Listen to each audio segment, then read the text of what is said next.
Paspasang karon ni Iloilo City Mayor Raisa Trañas ang nagkalailain nga mga programa nga magatalupangod pagid sa kinhanglanon sa mga pumuluyo sa 2026. Ginpahig sa nga alkalde nga isa sa tutukan sang sulad among healthcare labi na subong nga mayara sa mas sobra 70 ka healthcare facilities sa sulad.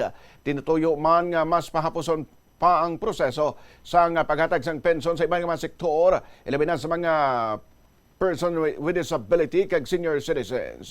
Ginplastar man sila nga makabig nga major achievement sa sulod sang anong kabulan niya nga pagpungko bilang alkalde.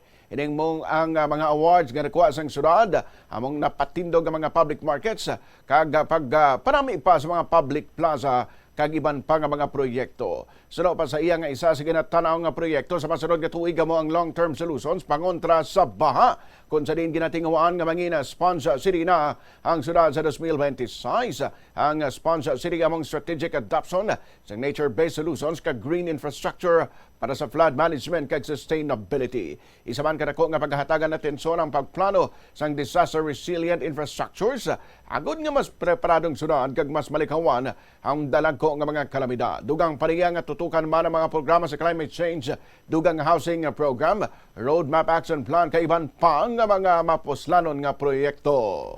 Bugasan para sa tatay, no? Ang isa kong nakita sang una sikad program no tricycle para sa mga tatay, negosyo carts naton dugangan man naton kay na alalayan na nato ng aton mga ambulant vendors.